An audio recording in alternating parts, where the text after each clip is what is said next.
wife got me the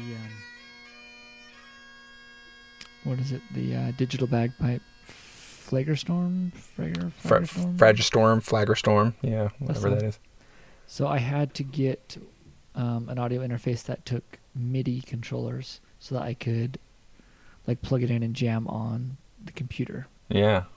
So I had to buy a second interface, and so I've got two, and then I had all the mics for the podcast. So you ever use that as a MIDI controller for other instruments? You know, like bring up GarageBand or something? No. I'm running Windows, and the only thing I have is I paid and bought Universal Piper. I don't know if you've seen that software before, but basically it has a bunch of recordings of old Glens, old Hendersons, old Lowrys, small pipes, Highland pipes, and you can go in and select what you want to play, and drones or no drones. You can change pitch and things like that. So that is pretty cool. That's exactly what's making me want some red pipes or some or one of them there Blair. One of them there Blairs. Mm-hmm. We'll see. Well, thanks for being willing to do this, man. Sorry for the short notice. No, you're fine. Appreciate you being willing to jump right on it. Well, let's see here. You and I have kind of done this before because you did that kind of test podcast with me. What, has it been a whole year? Was it last fall? Yeah. It's been a while. Man. The older I get, the faster time moves, huh? It may have even been... Has it been longer than that? No way. I'm trying to think about Wasatch. Like, I got into Wasatch... I tried out in like September, and then we started up in October. And I just don't know if it happened before or after I was in Wasatch, but... We might have mentioned it in it. We could probably go back and listen to the episode. Or the recording, rather. Yeah. Well, hey, man. I don't mean to be repetitive and stuff, but let's do that. Here we are. Okay, so here's one thing I was thinking about today, and maybe we're not diving into this yet. I need to be able to put like a title and write-up for each episode. Yep. So do I put like Mike, Wasatch and District? Because is that the interest point? That like here are interviews with people from Garden Valley, here are interviews with people from Wasatch and District, etc. Or do I put Swan, and just let everybody pick their own nickname? Or do I put Mike Bagpiper? You know what I mean? Where are you putting the write-up?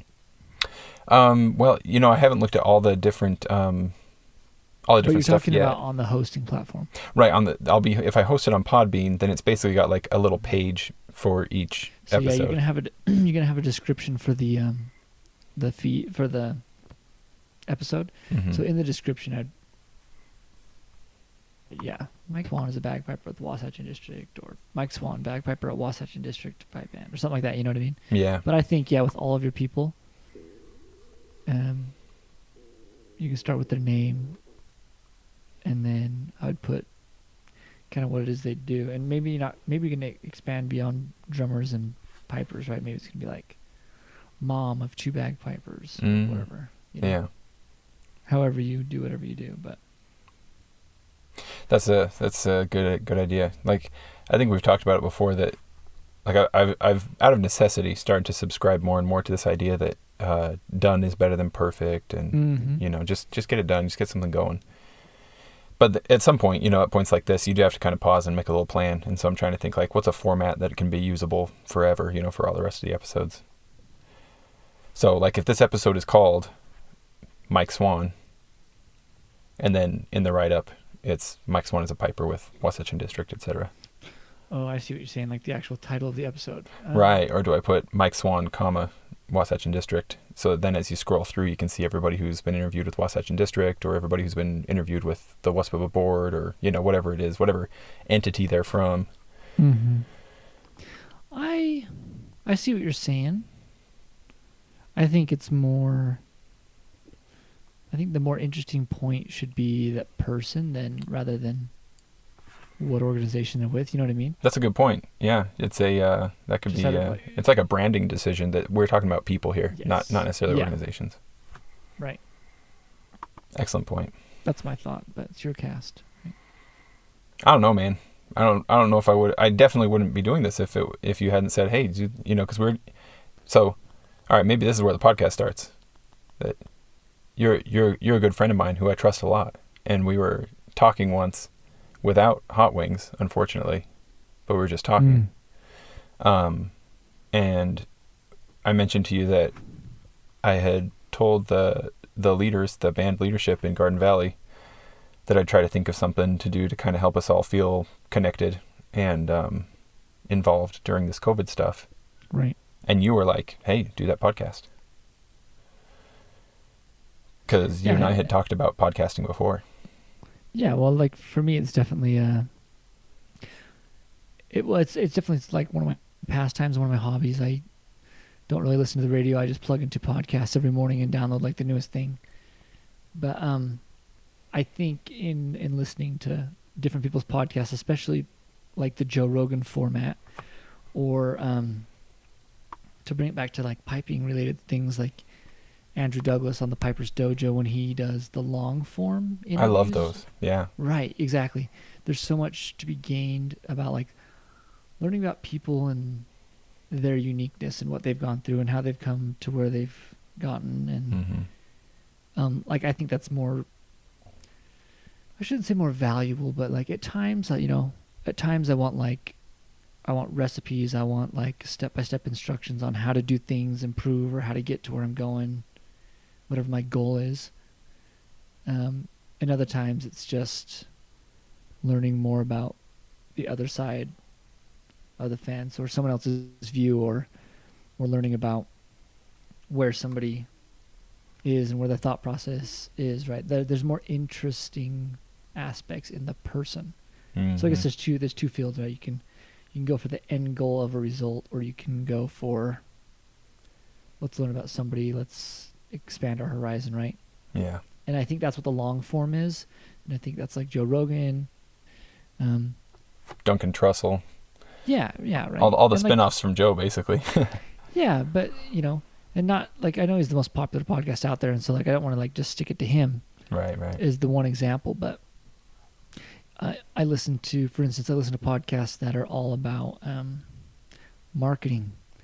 And the podcast will be specifically just, here's the marketing technique, here's how we did it, here's our results, here's where we failed, here's things to look out for, how to implement it.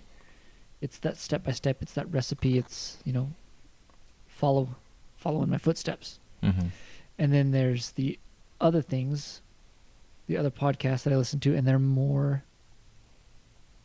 what's the word I'm trying to say? I stick with them longer, right? Like those marketing podcasts, I get really amped up and I listen to them for a couple months and then I kind of drop them and replace them with something else. But then there's like the juicy ones where it's like you're just getting to know somebody, right? And while you're not in the same room with them, like that relationship kind of builds, or at least you get into their life. Similarly to like why celebrity is celebrity, right? You've gotten into their life.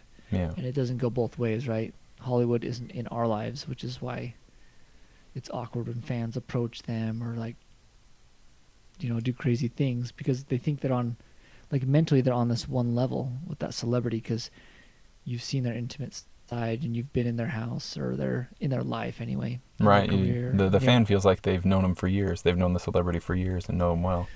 Yeah. So I think that's kind of my thought process when I suggested doing the podcast, right? Is like getting to know where everyone's come from.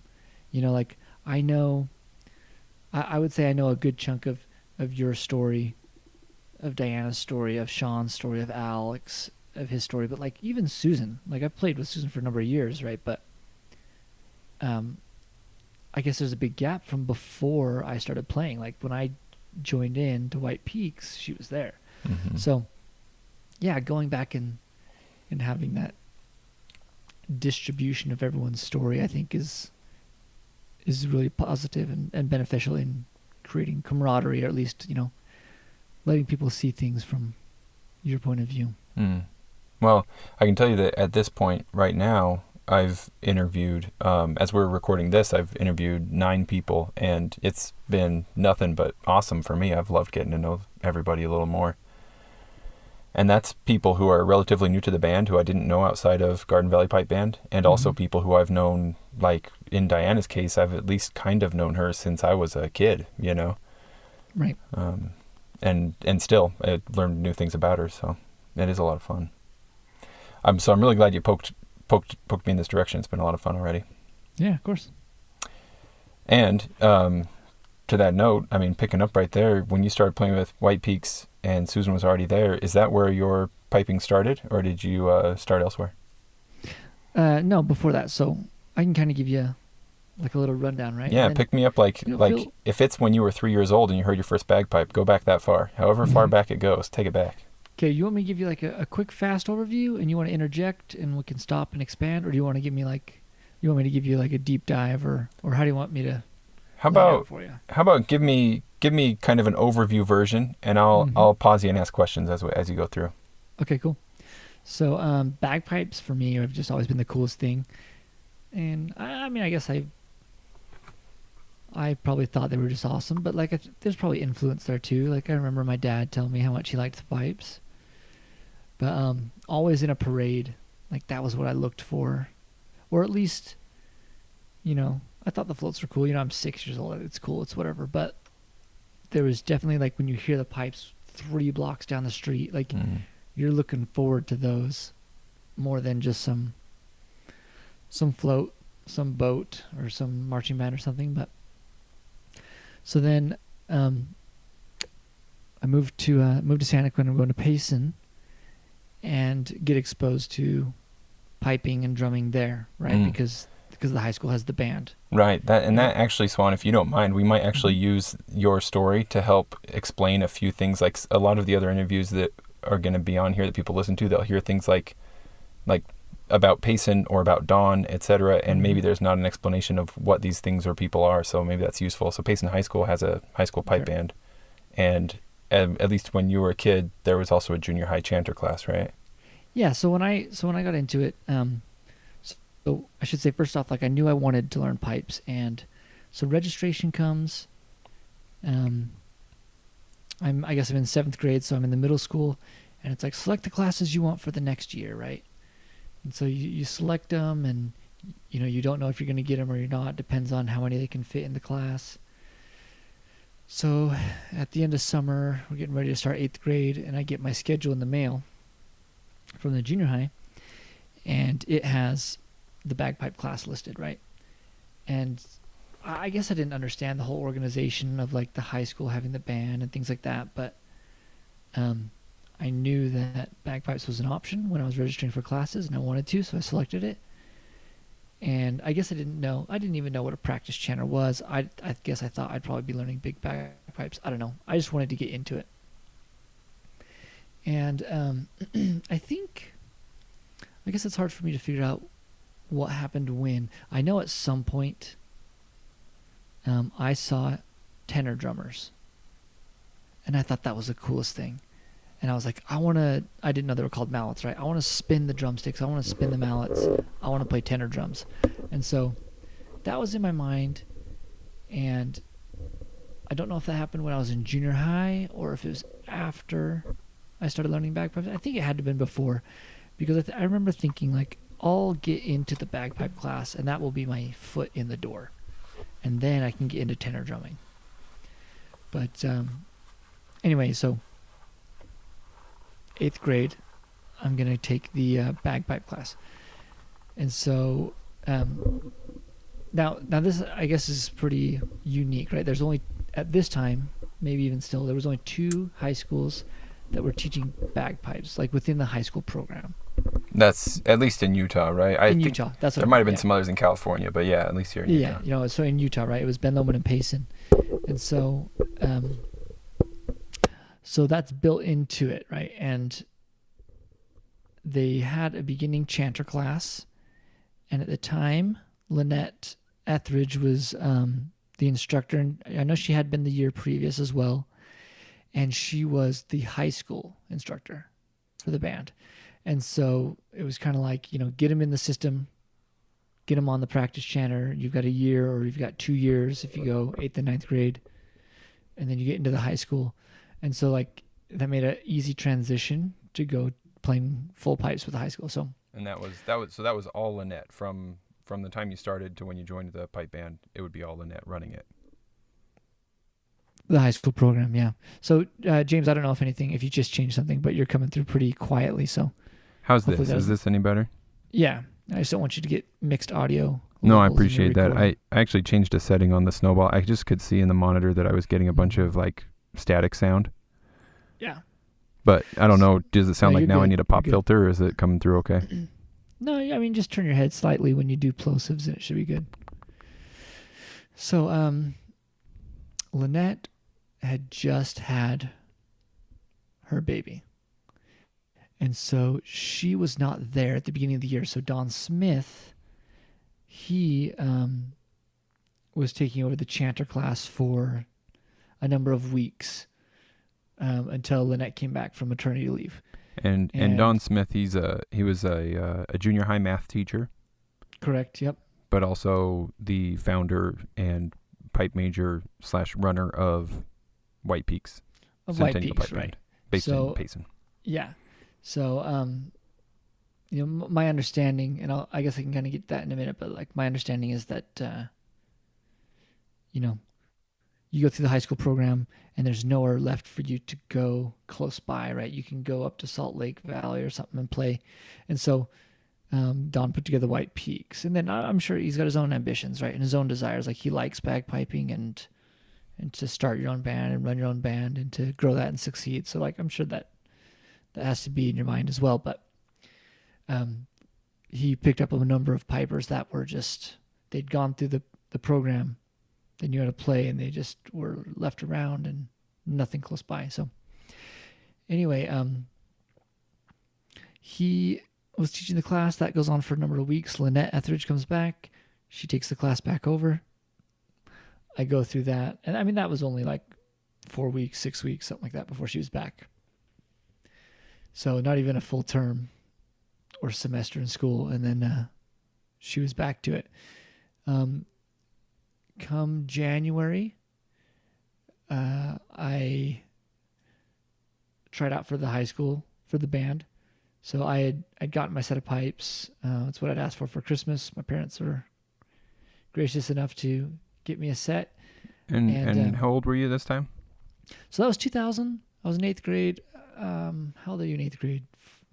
14 or 15? Yeah, I guess I could do math, right? I was born in 87, so I was around 13 or 14. And so then, so go to the high school program, tried out, got to the high school program, played there for a couple of years. Lynette ended up moving out of state, and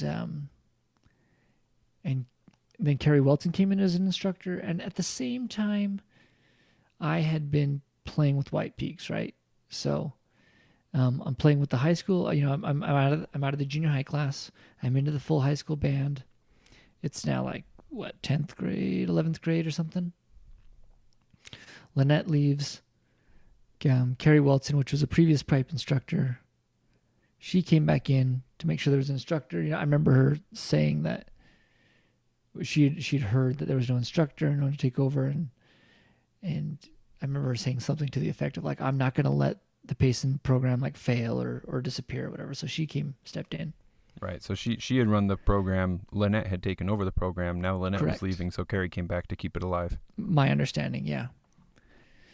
And I remember when I was playing with White Peaks. So Lynette was also playing with White Peaks at some point, and then she'd stopped playing with them.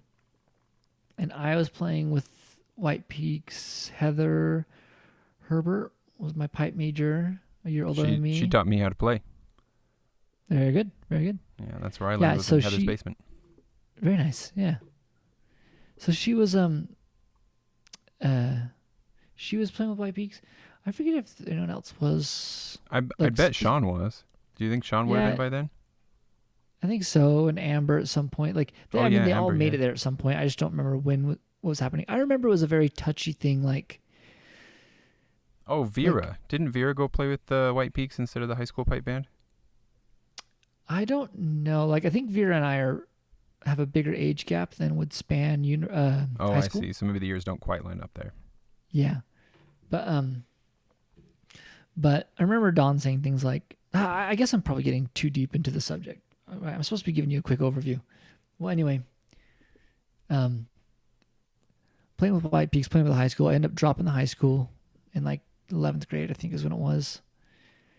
Play with Bagpipes for a number of years, go on a mission, come back, play with them for a couple of years, start university, and that's when things got a little bit wild as far as scheduling goes, and so I couldn't do it. I stopped. That was Utah Valley University, UVU?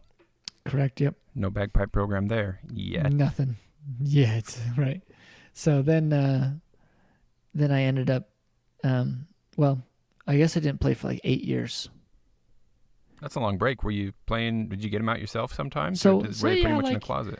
Yeah, no, of course, like every girl you date's like, when they find out, they think it's cool. Right, you got to get Or them they out at least, they pretend that it's cool. They're like, you have to show me, right? And so, you do that. And then, funerals here and there. Do you have any family members who in particular really liked it? So they'd be like, family reunions or something like that. They'd be like, hey, Mike, bring your pipes. On my dad's side, we had a family reunion a couple times that, where they do talent shows. And I played at them. And yes, like, it's one of those, like, I also wasn't, like, I didn't throw it out in people's faces. Like, I'm very cautious about how loud they are. So I don't like to play, like, in my house. I don't like to play around people. And I'm fine if people want to come up and listen, and I mean, that's cool. It's like, I don't want to show up at a park where somebody is playing with their kids and all of a sudden 110 decibels later, like, they're annoyed, right? So yeah. So you're not one, like, I'll admit to be, who like puts huge bagpipe stickers on their car, and all their email addresses since they were 12 years old have been like bagpiper number one, and I mean, I wouldn't say that, right? Like I have an email address that has Piper in the name, right? Everybody's got to have at least one. Yeah, exactly. So, and like my retainer from my braces has the White Peaks logo. Oh, does it really? That's the retainer. Awesome. Yeah, like. I got a little stupid obsessive. Was that the running bagpiper, the stick figure logo? That's right, yeah. I've got a t-shirt with that on it. Yep. So, like, yes, I've done stupid things, right? Not stupid, but, like, it's a culture that I love, stupid, right? But yeah, I get what you mean, yeah. But as far as playing the instrument, right, I wasn't, it was just so loud. It's like, I gotta play where no one can hear me. So, but anyway, so, I do some funerals. I do some memorials, like, once a year for Memorial Day. My cousin, he's part of a motorcycle club, and they organize the ride for the fallen soldier. And anyway, it ends up going up to the Veterans Cemetery up at the point of the mountain. And I play my bagpipes for that while they put flags on the graves and things like that. That's pretty cool. Do you still do that now, or was that more, something? He hasn't. They didn't do it last year, and then with COVID, they didn't do it this year. Sure, yeah. I'm not sure what happened last year. If it's something they've stopped. It did get kind of repetitive, and I don't mean that in a bad way. But one thing that they were doing as a tradition every year is they would take Gold Star families, which are families who's lost somebody in the military, right? Right. And the Gold Star families would get up and talk about that person. There was a family there that lost a son, and somebody there that lost a husband. And so you're also only within the crowd of people that are riding motorcycles, right? So there's only, local, rides a motorcycle, Gold Star family. There's only so many that fit that criteria. Yeah, got you. So, like, after 4 or 5 years, it's like, and I don't mean this in any negative way, but it is the same story. It is the same families. And I wasn't annoyed by that. And I wasn't like, why are we doing this again? I've heard this. Like, utmost respect. But I don't know if that had a part to do with it, that it's just kind of like, it's a repetitive thing. Or maybe not. Maybe just scheduling. Maybe it's too expensive to organize the event. I don't know. But they didn't do it 2 years ago. And then I'm assuming this year, if they had plans, COVID stopped it, right? Yeah. I mean, I guess there's a lot of bagpiping stories between then and where I'm going to now. But as far as my piping journey, when Zach died, right, that's where I'm going. Pulled out my pipes to play at the funeral. along with like every other bagpiper in the state, and just realized like how much I missed it and how much I missed the camaraderie and the friendship and how much I enjoyed playing. And that's really what got me like kickstarted. And like I had played once or twice. Like I had gone to a practice that with Garden Valley. I ran into him at one of the Scottish festivals because, I'd still show up to the Scottish festivals and hang out. I really liked the culture and the pipes and the music. So he invited me out to a practice, and I came to one, but I didn't stick around to play with the band. Yeah, I remember when you came, and I was all excited to see you. But then we also were shorthanded for teachers, and so we were like, Mike, could you help us teach? And then I was kind of like, man, I don't know if that was the best impression to make on a guy if we wanted to get him back into piping. Like, come volunteer for us, No, like, no, pipe. It wasn't a big deal. Like I didn't mind that. I mean, that was one of the things White Peaks did too, right? Is they taught before.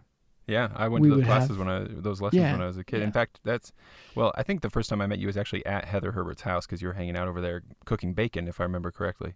That sounds like me. Burnt to a crisp. Then you wrapped it up. Then you wrapped it up in a paper towel to get rid of every last little bit of anything even resembling liquid, and then you would dig in. I think that was the first time I met you. But shortly thereafter, that definitely sounds exactly like me. Although I have evolved, right? Now I see that liquid grease as flavor. But it's still crispy. Crispy bacon. Actually, and not to throw it off the tracks, but I do remember as I got to know you better at White Peaks during those classes, because Zach and Diana and I would go to those lessons before the practice when we were playing with the high school band, and you were the one who told me that I was gripping my chanter too hard, and that I needed to think of it as a varnished turd. Mm-hmm. And I have used that with every single student I've ever had ever since. I mean, that sticks with you. Yeah. But it's not something original that I came up with either, right? Like Don instructed me. Oh yeah, and I'm sure it goes back beyond Don to the primordial origins of the bagpipe. It's piping lore. Yeah, that's part of the lore. This is back to the swamps of Syria or wherever the bagpipe first came into being, for sure. Yeah. Well, anyway, so after Zach's funeral, and I decided I missed it too much, I came back to play with Garden Valley. Played with them for a season, and then, and like I say, we can get into more details and everything. But at the end of that season, tried out with the Wasatch group for their grade 2, and that's currently where I'm at. And congrats, by the way. That's Thank you. And I talked about it with Sean a little bit, just because most of this audience is going to be Garden Valley. I'm sure they all will agree with me that everybody really likes you. And with that, nobody feels upset about you going to play with the grade 2 band. That's a great opportunity. I'm glad. Everybody's cheering you on. I'm glad. Thank you. Also, I don't know that everybody likes me. And thirdly, if Kevin listens to this, when making bacon pancakes, you have to cook the bacon first.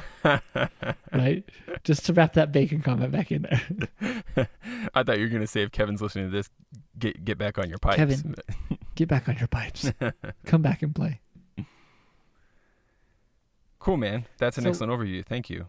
Yes, and it's that's 20 years condensed. So super condensed. Wherever you want to go, we can take this.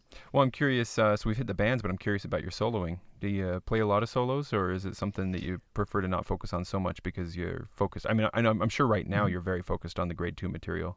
Yeah. But in general. So I never really soloed. I soloed when I was playing with White Peaks after I got back from my mission. I soloed at 2 events. And that was it, huh? That was it. So in more recent years, when you've done, like, I know you did the Glen Wild. We were both there at Jeff Mann's Glen Wild concert series. That was my 5th solo ever. Wowzer, really? Yes. You did the 6/8, I remember. Pibrook of Donald Dew. Correct. One of my favorite tunes. Yep.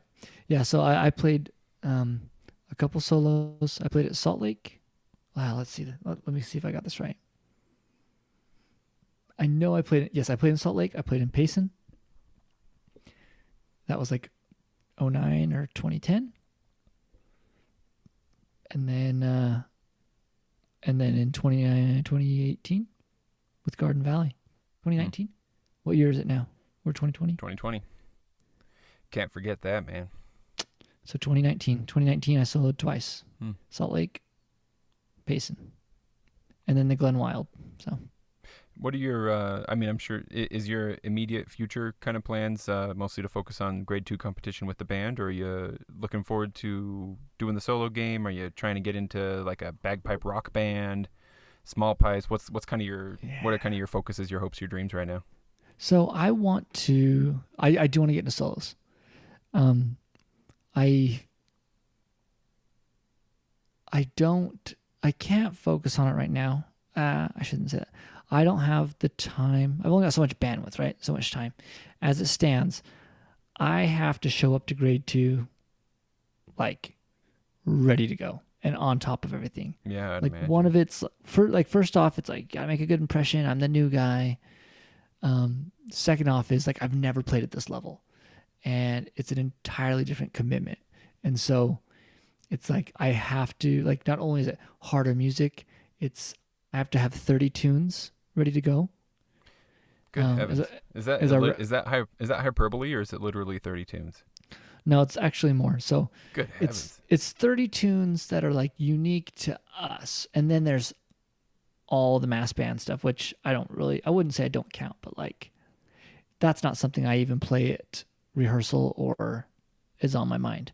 But I've wondered before, though, like with a grade 2 band, is there any emphasis put on playing those mass band tunes like all the same? Because, like most bands, you just, you know what I mean? Like you don't really have to play it all the same. You just kind of play it. I know what you're saying. So yeah, definitely. Like when I got in, we used Green Hills as a warm-up tune and also as a tuning tune and exercise. That makes sense. There's a lot of top hand in there. That makes sense. Yeah. So and like the bottom, Sing it for me. Let's see.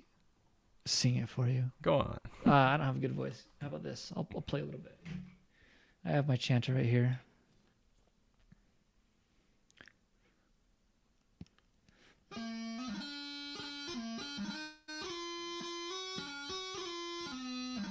Except that was, cold hands, and that's pretty crappy. Oh, you don't even make excuses. That sounded great. That was grade 2 right there. Right. Let me switch out to a different reed, different chanter.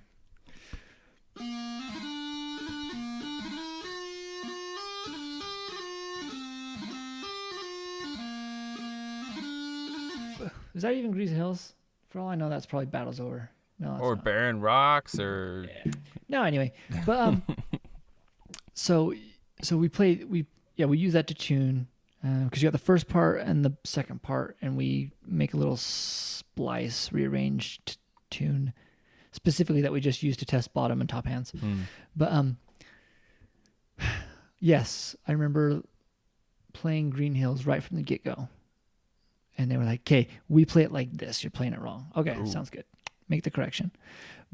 But that was kind of like the extent of it, and it's kind of funny that you mentioned that because like I was shadowing. I was Stuart Little's steward, right?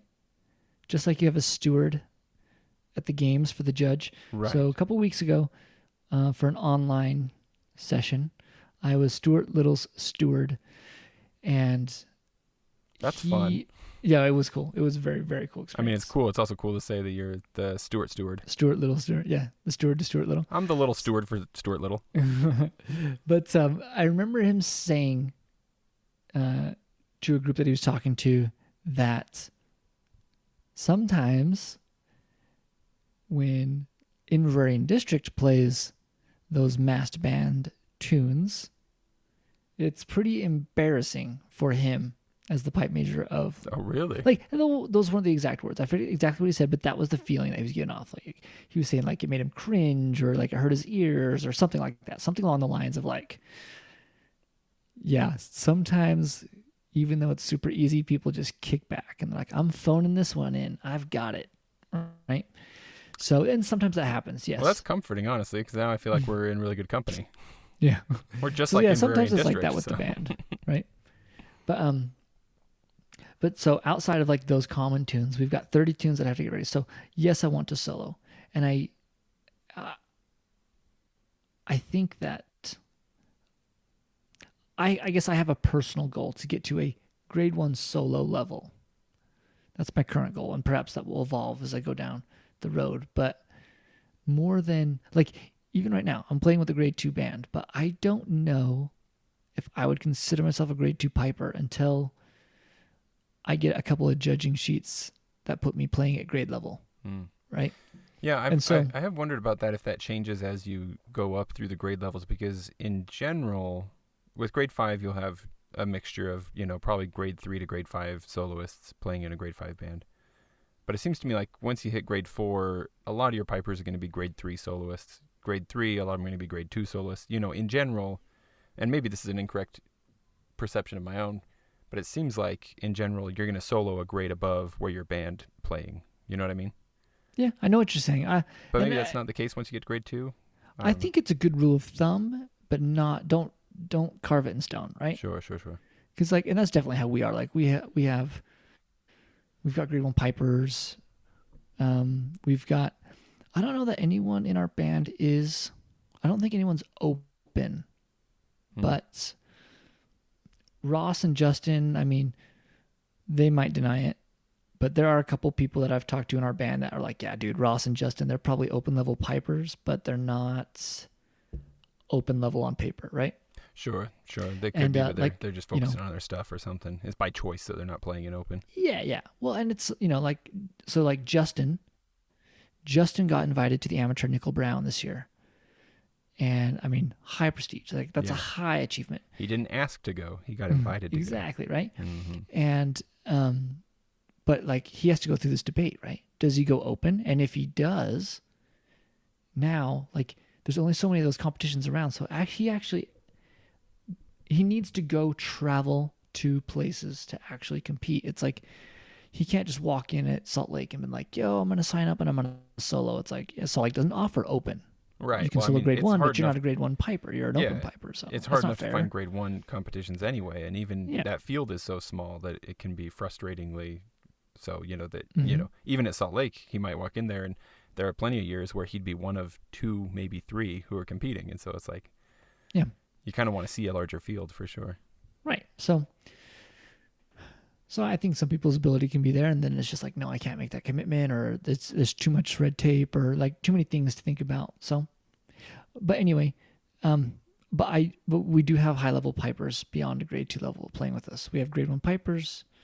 We have Ross and Justin, who, like I say, I've got bandmates telling me, yeah, they're open. I don't know enough. I only hear them at rehearsal when we're all playing together. So, but and who am I to be a judge, right? Well, I just, as an outsider looking in at Wasatch District, there are so many things about the group that it seems like an El Dorado of bagpiping. It's massive and seems to be very well oiled in the way that it functions. Moving from one band to the next, there are a lot of systems in place. Yeah. There are full music boards, etc. And then you add to that this level of playing. This individual level of talent. It's I'm really happy that you're able to be there. Thank you. I'm happy to be there. It's a lot of fun. But you should, there are things. I walked into the system and I was like, man, they have some things figured out. Yeah. Right? But at the same time, and I've heard this from people that are much better than me and people that are playing at grade 1 band level. Every band struggles with a lot of the same things. So part of the thing I was sitting through with Stuart Little, it was a 2-day workshop. It was all geared toward leadership, toward pipe majors, pipe sergeants, drum sergeants, and group after group. It was groups of 3 people, right? So it was very, very directed. I remember this training, man. Mm-hmm. I wanted to sign up for it. I was like, man, I wonder if Garden Valley could get us in there. But even before I could even suggest it, it was filled up. That filled right up. So, but you would be surprised, every group of 3, which is basically every band that signed up, every group of 3 is coming in with the same thing. I'm having a problem getting everybody out to rehearsal. Or I don't have any problems drummers. with people not showing up with their stuff together. Yeah. And, whether that's music memorized or uniform parts or uniform parts that aren't ironed. Instrument maintained, every band. So yes, one of the one of the things I'll point out about Wasatch, right, is they've organized themselves very much like a corporation in the sense that like there's all these roles to fill and like everyone's got different responsibilities, and I get it. Part of that is you have a bunch of people that are so motivated that they're practicing like every day and they're becoming better at piping and they love the culture, and then they're grade 1 or grade 2 piper, and their entire life revolves around pipes. And so when it's like, hey, do you want to volunteer to be a leadership in this piping organization and further the piping culture? And then it's like you have a bunch of volunteers, but then they have the same problems, right? Sometimes they don't have enough volunteers. Like everyone's got the same problems, right? And there might be matters of scale, of course, where, where like with Garden Valley, where we're smaller, we might be like, well, if we had we need 1 or 2 more people to fill positions on these boards. But then Wasatch District might have a dearth of a dozen people since they're just a lot more. There's a lot more people, a lot more bodies, stuff like that, Right? Yeah. But I mean, you still have people that are showing up not with their stuff together. So like... Never yourself, of course. The grass is always greener, right? Like, don't get me wrong. Like, I am playing at that grade 2 band, and that is awesome, and I love it. And that, I mean, on paper, that says that the band is at a different level of playing than a grade 4 band. So in that sense, I wouldn't say the grass is greener, right? But like, don't think that they have no problems. Sure. It's like, I mean, I remember a couple weeks ago, it's like, hey guys, your blowing sucks. Nobody's confident in their music, and so they're all easing back on the pressure, and their drones are going everywhere, and people are choking out. And then we have big clingers where somebody throws a big fat low G in there when we're up on the top hand, and like the problems exist, Mm-hmm. But so as far as soloing goes, I just can't. I don't have the time right now. Yeah, it doesn't sound like you'd have the time to have all my stuff together, to learn 30 tunes and to have them all confident up at that grade 2 level, and then work on my solo stuff, right? And I do not feel good if I walk up to Salt Lake or wherever we compete, and it's like, I'm going to go lay down my 3 solo tunes, and my pipe major is sitting back there like, your 3 solo tunes, you've been working on those? Because like, you only have one of the 2 MSRs figured out. Right, you know what I mean? Right, yeah. So you can't be like, whoa, these are solo tunes that I knew from before. That's right. Yeah, exactly. Well, hey man, do you have any like pre-performance ritual that you go through night before, day of, be it to do with music or memorization or uniform parts or anything like that? Any sort of stuff that you like to do before you go out to solo or to play with a band, whether it's competition or otherwise? Let me think. I don't have any like traditions. I definitely can't sleep. I get wicked nervous.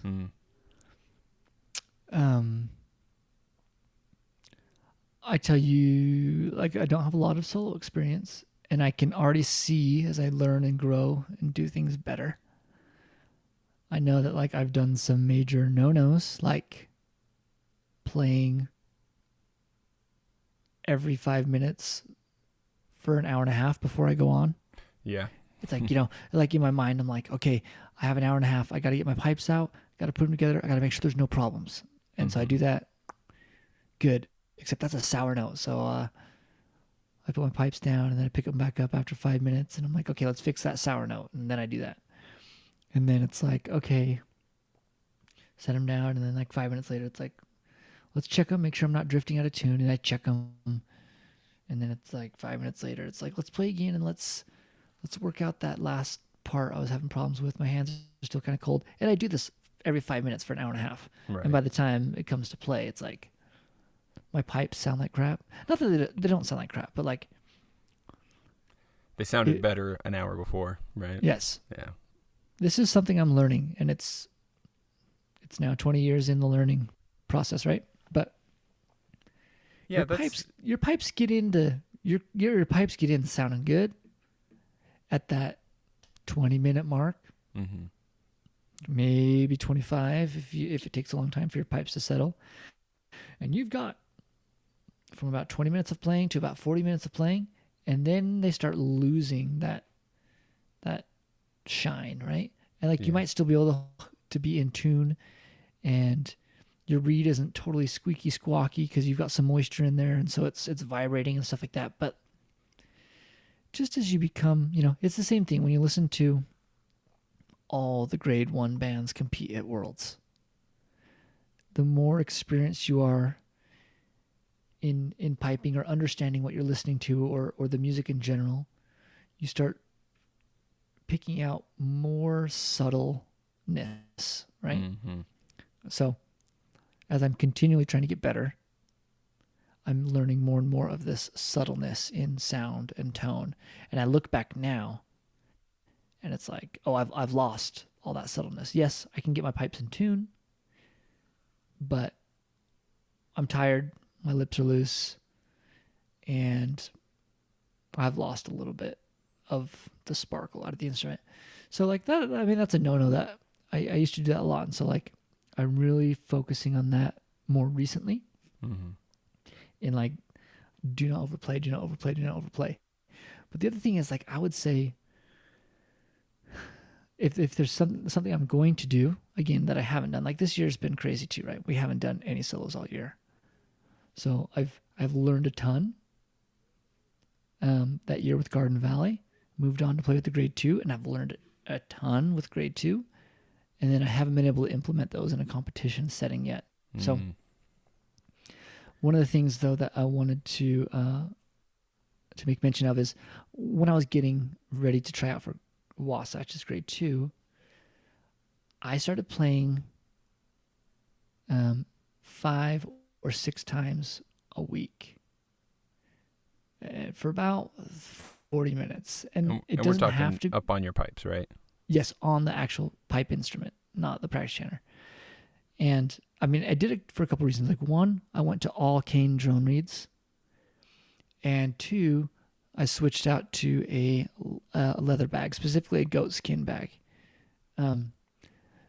But so they say that goat is more similar to sheep than it is cowhide, and so sheep, you need to keep the moisture level like consistent. Don't let your bag dry out. Put time and moisture into it every day. Same with cane drone reeds. You want to keep a constant humidity level. You don't want them to fluctuate up and down, up and down, up and down, or like dry and wet, dry and wet. So that was part of my motivation. And then 2, it was like, I need to work out my MSR. I'm competing with my MSR. So it's just like, I just drilled those 3 tunes every single day. And I was recording myself. And like those 6 weeks, my piping improved so extremely, like dramatically. More words that I describe that I don't know because I'm not English, right? How's that for a sentence? I hope Sean loves that one, right? So is that a plug for the Andrew Douglas 100-day challenge? Oh, dude, like, sure, yeah, do it. No, but like for sure. But like, here's the point. If I didn't do any of that, let's say I totally was not doing what I'm supposed to, and I wasn't playing every day. If I was going to prepare myself for competition, I would start 1 week before, and I would play like 20 minutes. Let's say I'm competing Saturday. I'd start Monday at the latest, right? If not Sunday. And I would go 20 minutes on my pipes. And then Tuesday, I'd go 20 minutes on my pipes. Even if it's not to hash out your music and work out troublesome spots. Maybe you're like, I can't improve in a week. It doesn't matter. Just putting humidity. Like, I don't even care about... I think there's probably something to be said to get your reeds actually vibrating. But at the very, very, very minimum, if you just put 20 minutes of hot, humid breath through your instrument and your reeds, if you did it Monday, Tuesday, Wednesday, Thursday, Friday, and then you came on Saturday, your instrument would be in a completely different state. Like the stability of your reeds, the air tightness of your bag. Like, this is something, when you play a sheepskin bag and your bag dries out and you go to play, it's hard because the pores aren't as sealed up. And then you put 15 minutes of moisture in there and the leather soaks it up, tightens up, and all of a sudden your bag's airtight again. So I guess all I'm trying to emphasize is there's such an extremely like large amount of instrument quality or maintenance or however you want to word it that has to do with consistently putting moisture through your instrument. Right? So like if I did nothing else, just try to get time on your instrument. Now, and that's not even to talk about like the improving of your playing, because as you improve, as you play every day, of course you're going to improve your ability. Yeah, your fingers will get more dexterous, your lung capacity, et cetera, et cetera. But like I a couple weeks before, I just make sure my maintenance is on point. Everything's tight like it should be. Everything's dialed in, air efficient. And then I would just keep the humidity going. I think about like things we did in the old days when I was really young. Like we'd get ready for competition. So it was like practice every day. Or I should say rehearsal, right? Meet as a band and rehearse every day. And we did it Monday, and we did it Tuesday, and we did it Wednesday, and we did it Thursday. And then Friday was either travel day or we just took a break because we had done so much. Yeah. I look back now and it's like things are dialed in. By Thursday, people's instruments, they've had moisture in them, they're good. If you've had moisture problems, you've figured it out. Like maybe you have to let your reed dry out a little bit. Maybe you have to nuke your kitty litter in the microwave. Maybe you had to open up your drone reeds because they're collecting moisture and shutting off. By Thursday, you've got to figure it out. And then we would take Friday off and just let everything dry. And then disaster on Saturday. Because you just lost the consistency. Had all that momentum, all that run up. And then those 24 hours of nothing. Yep. Just kill it all. Yep. I mean, like when you look at like Yori Chisholm, he's got that new product of his that's it's a chanter cap that maintains a consistent humidity level. And the same thing like the Piper's Pal, like there's products out on the market that are designed to maintain consistent humidity for a reason, because your pipes sound better. It's the same reason we warm up before we tune. Like part of it's heat. As we add more heat, it gets sharper, but part of it is that moisture, getting back into that cane reed. You think this is something that maybe isn't as much of a worry in a humid place like the British Isles, but in a place like in the high desert, like in Utah, it's like particularly important just because things dry out so quickly and so completely? I mean, I haven't played anywhere where I've stayed. Like, I guess what I'm saying is like, I've traveled 2 places to play, but I've never been somewhere away from Utah, like with my pipes for like a week or 2 weeks or 3 weeks to see how my instrument reacts. Nor did I have the knowledge when I was that young, because like I guess I have gone to Seattle for a week with my pipes, things like that. But I do know that people above my level, grade 1 pipers that I know have played in other climates around the world, and they maintain their instrument differently, Like my cane reeds, my cane drone reeds, like I pull them out of my pipes, I stick them in with a humidity packet, and I maintain their humidity. But I know people like that have played in Scotland, it's like, oh, I need to get my reeds out, let them dry, and make sure I'm not collecting moisture tomorrow. Right. So, yeah, I would say climate affects it. Although I just have to take the word of other people because I haven't experienced that. I have thought before about how lucky I am to have played with a high school pipe band, just because, I mean, when you're a teenager, you got more time. But when it's a class that's in your class schedule, so you're there at least every other day, I certainly didn't appreciate then just what a help that was to have that consistency. I mean, not only that, but you have like homework assignments and stuff like that, that really keep you going. Yeah. No, I totally agree. I mean,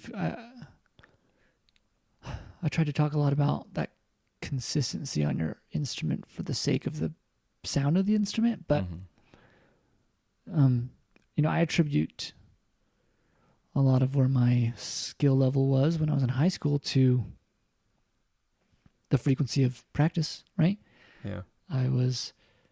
So let's say after I got out of the chanter class and I was in the high school, there was a point when I played marching band in the morning.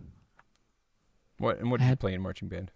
Bagpipes. Oh, that's right. They were combined at the time. At that time, they were part of the marching band, yeah. Yeah, at Payson High School, they were part of the marching band group. So we'd have early morning, we'd have marching band.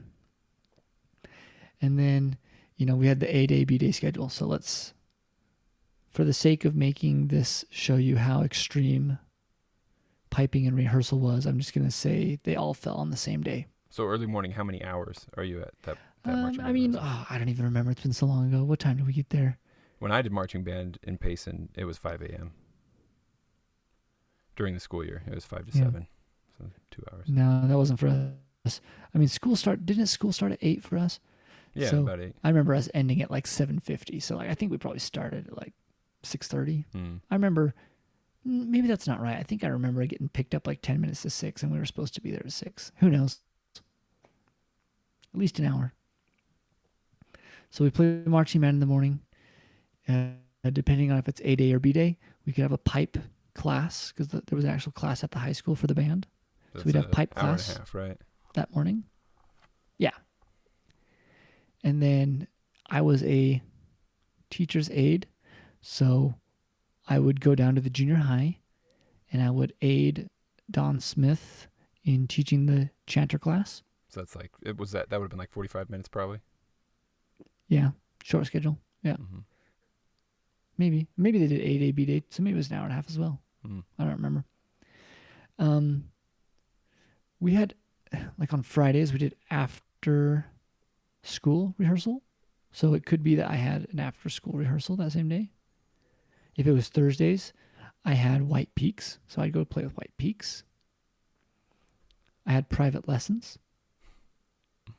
And those are the things that like I had to show up to. Right. And I had to do. Like, this isn't like my own time I'm putting on at home, practicing and learning the tunes and stuff like that. So like just the amount of time that I spent playing my pipes. Yeah, one day you could easily have been at 8, maybe even 10 hours on your pipes. Yeah.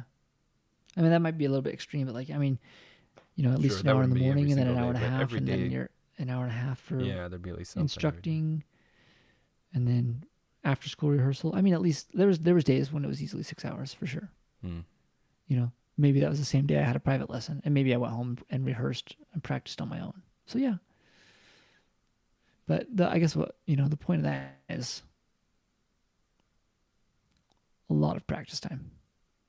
A lot of practice time to get better. So let me see if I can sort of package up like a takeaway from this conversation here. For me personally, here's what I'm feeling called to on a spiritual level with my bagpiping. Consistency is key. 100%. And like, Ruben actually brought this up when he was talking about playing the drums as well. Sort of his advice was, even if it's only 5 minutes every day, something. Do at least something every day. And if I'm not mistaken, isn't that part of Andrew Douglas's 100-day challenge thing, is that like it doesn't matter how long, as long as it's something every day. I think his is one tune, yeah. Mm-hmm. Gotcha. So consistency is key. Yeah. And the second thing that I feel like I'm hearing out of all this is you've got to love the process, because that's probably good advice for anything in life. If you're focusing on a goal, it's hard to get there. When you get there, then there's nothing to do after that. So you've got to learn to love the process, but also maybe especially with bagpipes, so much of what is that moment of performance or that moment of competition is in the background in the days, weeks, and even months leading up to that moment. Like a really obvious thing would be on competition day when you see the band, spends way more time tuning than they actually spend playing. There's way more prep than there is show. But it extends so far beyond that. So I'm thinking I need to be more consistent in my playing. I need to love that process. Find things that I really enjoy about fine-tuning the drones and I think that's what it was for me, right? Yeah. I think, I learn and I grow and I change my opinion on things. But for me, loving the instrument, loving the music, the culture, the friendship, the competitions, people walking around with Irish dogs at a Scottish festival with fake Scottish accents. I mean, I like it. So it makes it easy to consume my time and put in that consistency. But like, I think people can get really good and consistent at something that they don't absolutely love. And maybe that makes them miserable. Maybe they just put up with it. Maybe they're just indifferent to it. So I wouldn't say that's the hard, fast rule, but like, I would think that loving something makes it that much easier. Mm-hmm. But, if I've talked to you before, not on the podcast, about a guy I know. He's a professor at Stanford. His name is BJ Fogg, and he talks about habits. And like, I hope I get to sit down with you again and do like however many more, 6 more, 12 more episodes of this, and get into different aspects and things like that. But he's all about habits. And one takeaway, I know I don't know how long you want to go tonight, but like we're going for a minute. Yeah, we should probably wrap up soon, but I definitely want to do at least a dozen more episodes together. So sweet. So one thing I'll say is to make it easy, and that's the idea with the piping challenge, the 100-day challenge. Playing one tune is easier than saying like go put 45 minutes on your pipes. Right. When you make something easy, then you're more likely to make it consistent and habitual, right? A habit. It's a lot easier to find the motivation. You don't need as much motivation to like play one tune on your pipes a day versus 45 minutes. And then that plays into it, right? Once your pipes are up on your shoulder and you've already played once and the reed's got a little bit of moisture and so it's eased up a little bit, it's like, let's play another tune. Yeah, Let's you're play like, another I got 12 him out. I'll play measures. another. Yeah. Yeah. I'll do that one more time. Stuff like that. And then you end up playing 45 minutes after all. But like, it was easier. It was the same thing. Like when I talked about the 6 weeks where I was playing 6 days a week, getting ready for Wasatch, it was like, I made things easy on me. I had my pipes with me at work. And when I left, I went 2 blocks to a city park and played there. So it was like, it was on my way. And I had my instrument with me. And I had that time, I had that time set apart. It wasn't like, because like I'm at home, right? And it's like, I don't want to play at home. Like my parrot is going to scream. Oh, we should do a whole episode could about I be your making? parrot. That's right. That's right, yeah. Am I going to be making my neighbor upset? Okay, so I don't want to play in the house. So do I go lock myself in the garage? Well, I'm in a condo. My garage is detached from my house. So I got to go walk out there. Or I need to walk to my clubhouse. And I don't want to play if there's somebody at the clubhouse. Right, there might be a family over there or something. Yeah, like so, right? So you remove barriers, make it easy. Exactly, you make it easy, right? Like the park I went to in Linden, it's like it's tucked away in some neighborhood where nobody goes, but it's a massive park. So I'd go like way out into the corner, away from all the houses. Like the park borders an industrial zone. Like they've all left because it's 5:00, nobody's working. I feel comfortable way out there. It's 2 blocks from my work. My instrument's with me. And once I've gone 3, 4, 5, 6 days, it's like, man, my bag is airtight. My reeds already have moisture right when I pull them out. They're sounding good. And I'm seeing progress because I'm recording myself every day and just hammering out bits and pieces and cha-cha-cha. And then, yeah. Well, it makes it more of a joy to do it too, because you're, yeah, by the very nature of being in that habit, it gets easier to do it the next day in so many ways. Yeah. And that's beautiful. Well, let's use this to kind of button up the episode. Sure. If money were no object, and this might change from time to time, but right now, if money were no object, what is the either piece of bagpiping equipment, be it instrument or uniform or anything else, or like travel, like what's the sort of bagpipey thing that you would do right now? Oh, man. I mean, there's immediately 2 things on my mind. Give me both. Okay, I want to go see Worlds. Sure. Okay. The other thing is, I have been looking at a specific set of pipes. And so... Is this the set when I called you the other day? You said, sorry, man, I'm window shopping. Yeah, yes. So, again, as I learn and grow and get better, I'm looking for subtleties. I'm listening to different pipers' pipes and the different pipes they play and the different chanter reeds and like stuff I never paid attention to or could have heard the difference of when I was younger and more inexperienced. So, I have really become I've really become like akin. Is that even the right word? You know what? I don't English. So I've been really liking the sound of old McDougall bagpipes. I've heard that name, but I don't know if I've ever heard the pipes. Yeah. I don't know that I want to play a super old set of bagpipes. Yeah. I think I'd be nervous about taking care of them or cracking or, I mean, I guess part of the reason is the money, right? But you said money's no object. Right. So money's no object. So yeah, you go ahead and take that off the table.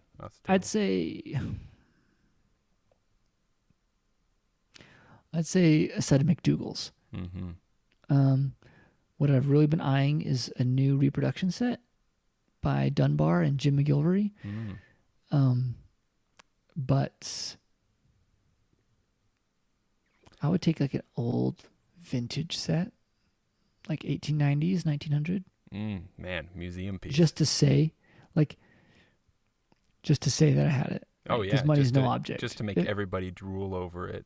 Yeah, yeah. Would those reproduction pieces be easier to tune up with a band? So they say that I don't. My understanding is that.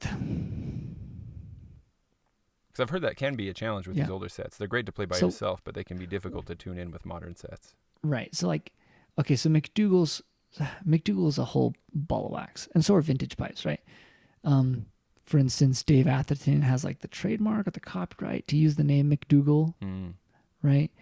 And like even when you go shop for Jim McGilvery's, and they're coming out of Canada and Dunbar, it talks about how like they are not associated with Dave Atherton or his McDougalls, even though they're both made off of old vintage McDougalls that they've pulled the specs off of. Like for legal reasons, they have to clarify that there's no association and stuff like that.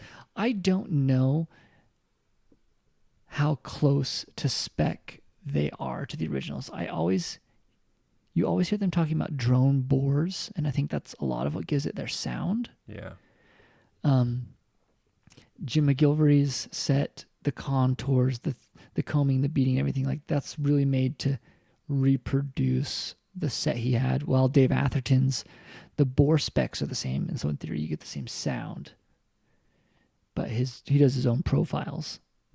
But I don't know if they're making the length of the drones the exact same. There you could have that pitch difference. Yeah, like I know that the interior bore diameter is going to change pitch, but also the length of the pipe. Yeah. But that being said, I don't think they would change the interior bore specs because that's what everyone's changing to get a different blend between bass and tenor. So I don't really know if they would be difficult or not to tune up. But like playing cane reeds, and you can even do this with synthetic. I do things to bring up the pitch anyway, right? Like I stuff a sticky tack poster putty down the nose of my cane reed, and I'll even trim off the end that goes up into the drone seat, into the reed seat, to make that entire drone reed shorter, to bring up the pitch. Because I'm trying to get my tuning pins lengthened out, right? I'm trying to get the tops of my drones at the tops of my tuning pins. And so I have to do things to sharpen up my cane reeds. Yeah, so just then to get have them to make up for it at the other end of the drone reed, or rather of the drone. And so vintage pipes are going to be flatter as far as drones go. So I would opt to alter the reed or get a set of reeds designed or made to play at that higher pitch. Sure. Rather than put in the tuning screw, shorten the tongue length, trim the reed of the body in overall length down, things like that. And I think you could make it work. I mean, there's plenty of people playing at Worlds in grade 1 bands with vintage pipes that are making the 482, 44, 46 pitch. So not something I'd be worried about. Clearly doable without having to chop an inch off of the end of your vintage drone. Yeah. And then, of course, they're all playing current chanters, right? Yeah. So you just got to get those drones up in pitch to match the chanter. So. Well, cool, man. Thanks again. Oh, I really appreciate it.